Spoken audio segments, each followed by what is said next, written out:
മണ്ണിടിച്ചിലുണ്ടായ താമരശ്ശേരി ചുരം റോഡിൽ ഭാരം കുറഞ്ഞ വാഹനങ്ങൾ ഒറ്റവരിയായി കടത്തിവിടും. ജില്ലാ കളക്ടർ സ്നേഹിൽ കുമാർ സിംഗിന്റെ അധ്യക്ഷതയിൽ ചേർന്ന ജില്ലാ ദുരന്ത നിവാരണ അതോറിറ്റിയുടേതാണ് തീരുമാനം. ശക്തമായ മഴയുള്ളപ്പോൾ വാഹന ഗതാഗതം അനുവദിക്കില്ല. അതേസമയം അത്യാവശ്യ വാഹനങ്ങൾ മാത്രം കടത്തിവിടുമെന്നാണ് വയനാട് കളക്ടറുടെ ഉത്തരവ്. വിവരങ്ങളുമായി നമ്മോടൊപ്പം ലിനറ്റ് വർഗീസ് ചെയ്യുന്നുണ്ട്. ലിനറ്റ്, ഇപ്പോൾ നിലവിലെ സാഹചര്യം എങ്ങനെയാണ്? അവിടെ മഴയ്ക്കൊരു ശമനമുണ്ടോ? എന്തൊക്കെയാണ് വിവരങ്ങൾ? അഞ്ജലി, നിലവിൽ മഴയ്ക്ക് ചെറിയ തോതിലുള്ള ശമനമുണ്ട്. ഇന്നലെ രാത്രിയിൽ മഴയില്ലാത്ത സമയങ്ങളിൽ ചെറുവാഹനങ്ങളൊക്കെ തന്നെ കടത്തിവിട്ടിരുന്നു. മഴ ശക്തമായാൽ ഗതാഗതം പൂർണ്ണമായും തടയും എന്നാണ് അറിയാൻ സാധിച്ചിരിക്കുന്നത്. ഭാരവാഹനങ്ങളൊന്നും തന്നെ ഈ ഒരു വഴിയിലൂടെ കടത്തിവിടാൻ സമ്മതിച്ചിട്ടില്ല.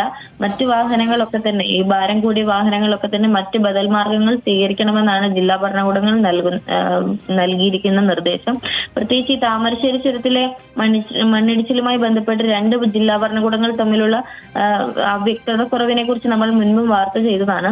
വയനാട് ജില്ലാ കളക്ടറും കോഴിക്കോട് ജില്ലാ കളക്ടറും പുറത്തുവിട്ട ഉത്തരവിൽ പോലും ആശയക്കുഴപ്പമുണ്ട് എന്നും ഇവിടെയുള്ള യാത്രക്കാരടക്കം പറയുന്നുണ്ട്. അത്യാവശ്യ വാഹനങ്ങൾ മാത്രം കടത്തിവിടുമെന്നാണ് വയനാട് ജില്ലാ കളക്ടർ ഉത്തരവിൽ പറഞ്ഞിരിക്കുന്നത്. എന്നാൽ മഴയില്ലാത്ത സമയങ്ങളിൽ ചെറുവാഹനങ്ങൾ കടത്തിവിടുമെന്നും കോഴിക്കോട് കളക്ടർ പറയുന്ന ഉത്തരവിലും പറയുന്നുണ്ട്.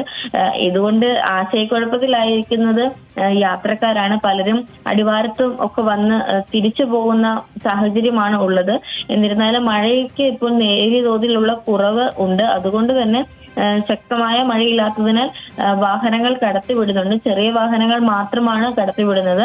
ഇന്ന് രാവിലെയോടുകൂടി മഴ ശക്തമല്ലെങ്കിൽ ഈ ഒരു മണ്ണിടിച്ചിലുണ്ടായ ഭാഗത്ത് വിള്ളലുകളോ മറ്റോ ഉണ്ടോ എന്ന് പരിശോധന നടത്തും.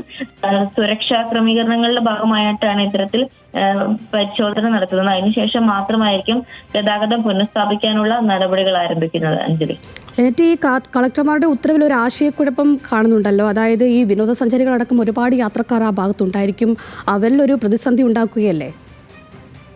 തീർച്ചയായും ഒന്നാമത് ഓണം സീസണാണ്. അതുകൊണ്ട് തന്നെ പലരും ടൂറിസ്റ്റുകളായിട്ടും അതോടൊപ്പം തന്നെ വെക്കേഷൻ ഒക്കെ ആയി പലരും നാട്ടിലോട്ട് വരികയും പോവുകയും ഒക്കെ ചെയ്യുന്ന സമയം കൂടിയാണ്. അതുകൊണ്ട് ഇത്തരത്തിൽ രണ്ട് ഉത്തരവുകൾ രണ്ട് രീതിയിൽ പറയുമ്പോൾ കുടുങ്ങിയിരിക്കുന്നത് പലരും യാത്രക്കാർ തന്നെയാണ്. ഇത്തരത്തിൽ പലരും ലക്കിടിയിലും അതോടൊപ്പം അടിവാരത്തും ഒക്കെ തന്നെ വന്ന് തിരിച്ചു പോകുന്നൊരു സാഹചര്യമാണുള്ളത്. മഴ ശക്തമാണെങ്കിൽ എന്താണെങ്കിലും ഗതാഗതം പുനഃസ്ഥാപിക്കില്ല എന്ന് തന്നെയാണ് അറിയിച്ചിരിക്കുന്നത്. മഴ നേരിയ തോതിൽ കുറവുള്ള സമയങ്ങളിൽ മാത്രമാണ് വാഹനം കടത്തിവിടുന്നത്. ഇന്നലെ രാത്രി വിട്ടിരുന്നു. എന്നിരുന്നാൽ പോലും ഈ ഒരു യാത്ര ചെയ്യാമെന്ന പ്രതീക്ഷയിൽ വരുന്ന ആളുകളാണ് ഇപ്പോൾ ഏറെ പെട്ടുപോകുന്നത്. പ്രത്യേകിച്ച് മഴ ശക്തമാവുകയാണെങ്കിൽ വിടത്തില്ല. ഇതിൽ ആശയക്കുഴപ്പമാണ് ഏറ്റവും കൂടുതൽ ഉള്ളത്. എന്തായിരിക്കും സംഭവിക്കുക എന്നറിയാതെയാണ് പലരും ഈ ഒരു യാത്രയ്ക്ക് ഒരുങ്ങുന്നത്. അഞ്ജലി, എന്തായാലും മഴയ്ക്കൊരു ചെറിയ ശമനമുള്ളത് വലിയൊരു ആശ്വാസമാണ്. വിവരങ്ങൾ നൽകിയത് ലിനറ്റ് വർഗീസ് ആണ്.